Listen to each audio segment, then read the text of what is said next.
이번 단원에서는 분수 나누기 분수를 다루는데 우리나라의 경우 일상생활에서 분수의 나눗셈이 필요한 경우가 흔치 않아서 이번 단원을 어려워하는 경향이 있어요. 분수의 나눗셈은 다음에 나올 소수의 나눗셈과 중학교 이후의 수학을 학습하는 데 매우 중요한 내용이에요. 계산 원리를 이해하는 데 어려움이 있다면 문제 상황을 나눗셈의 의미와 분수의 개념, 그리고 자연수 나눗셈의 의미를 바탕으로 그림을 그려 해결해 보도록 지도해 주세요. 학생들이 원리를 잘 이해하지 못한 채 계산 방법을 외워서 문제를 해결하려고 하면 계산 방법을 잘못 적용하거나 어떤 계산 방법을 적용해야 할지 몰라 문제 풀기를 포기하게 돼요. 평소에 많은 문제를 풀어보려고 하기보다 수학 일기 쓰기나 친구에게 설명하기 등의 방법으로 원리를 이해하는 데 시간을 많이 투자하게 해주세요.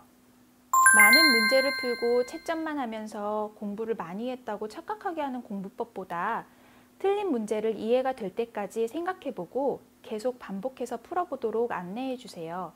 문제가 이해되었을 때 비슷한 문제를 많이 풀어보는 것이 더 도움이 돼요.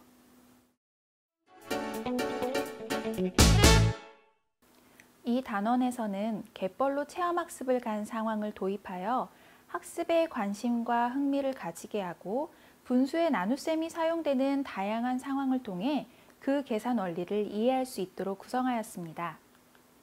특히 분수 나누기 분수를 곱셈으로 나타내는 방법을 먼저 지도하는 것이 아니라 분수의 개념과 나눗셈의 의미를 충분히 학습하고 그 원리를 통해 나눗셈을 곱셈으로 나타내는 방법을 이해하도록 하는 데 중점을 두었습니다.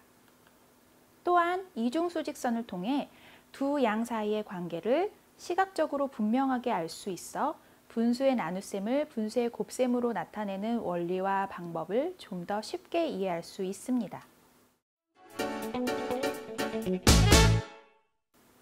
이 단원의 성취 기준은 육수 01-11 분수의 나눗셈의 계산 원리를 이해하고 그 계산을 할 수 있다입니다.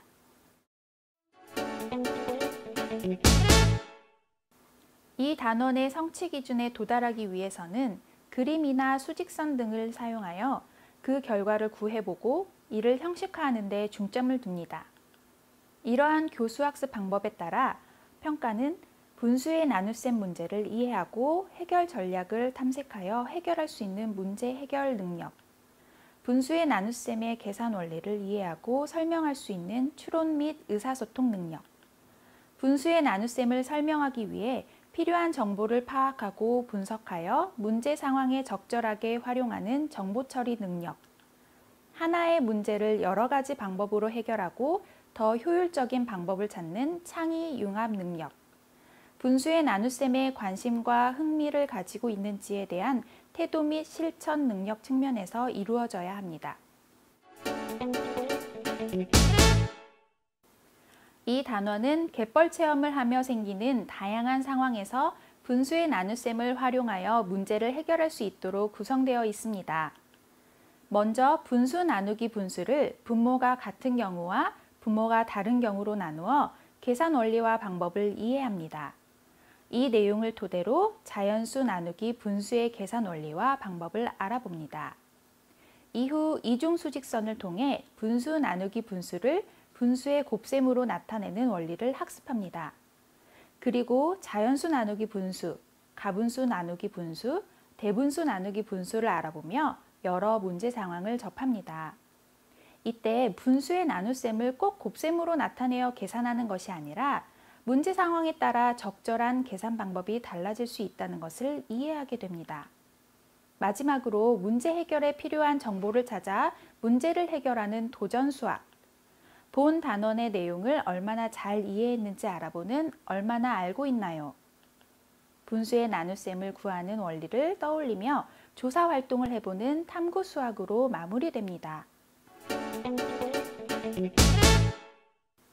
이 단원의 선수학습으로는 5학년 1학기 4단원 약분과 통분에서 분모가 다른 분수 통분하기, 5학년 1학기 5단원 분수의 덧셈과 뺄셈에서 분모가 같거나 다른 경우 분수의 덧셈과 뺄셈하기, 5학년 2학기 2단원 분수의 곱셈에서 분수와 자연수, 분수와 분수의 곱셈하기, 6학년 1학기 1단원 분수의 나눗셈에서 자연수 나누기 자연수의 몫을 분수로 나타내는 방법에 대해 학습합니다. 후속학습으로는 6학년 2학기 2단원 소수의 나눗셈에서 소수 나누기 소수의 계산 원리 알아보고 계산하기를 학습하게 됩니다. 이 단원에서는 나눗셈의 결과가 피제수보다 큰 값이 나올 수 있다는 것을 충분히 이해할 수 있도록 해야 합니다. 또한 문제 상황을 이해하고 수직선 모델, 영역 모델 등 적절한 분수 모델을 이용하여 학생들이 생각할 시간을 충분히 가지고 스스로 방법을 찾을 수 있도록 해야 합니다. 특히 분수 나누기 분수를 곱셈으로 나타내는 방법을 지도할 때에는 분수의 개념과 나눗셈의 의미로 분수 나누기 분수의 결과를 구하는 활동을 충분히 하고 그림을 통해 계산의 원리와 방법을 학생들이 생각하여 찾을 수 있도록 합니다. 차시별로 분수의 나눗셈 학습에 도움을 줄 수 있는 이런 활동을 할 수 있어요 또는 보충 심화 활동을 교사용 지도서에 제시하였으므로 필요한 경우 학급 여건에 따라 활용이 가능합니다. 또한 분수의 나눗셈과 관련된 각 차신의 활동의 변형도 얼마든지 가능합니다. 주어진 문제 상황이 분수의 나눗셈 상황임을 이해할 수 있도록 문제를 분석하는 시간이 필요합니다. 또한 나누는 수의 역수를 곱하는 분수 나눗셈의 계산 방법을 단원 초기부터 도입하지 않고 분수 나눗셈의 의미와 원리를 이해할 수 있도록 충분한 활동과 생각하는 시간을 주는 것이 필요합니다. 학생들이 분수 나눗셈 계산 방법을 몰라도 문제를 해결할 수 있도록 다양한 방식으로 활동해야 합니다. 학급 상황에 따라 교과서에 제시된 자료와 내용을 재구성하여 학생들이 성취 기준에 도달하고 창의융합, 추론, 의사소통, 정보처리, 문제 해결, 태도 및 실천 등 수학 교과 역량을 고루 신장할 수 있기를 기대합니다.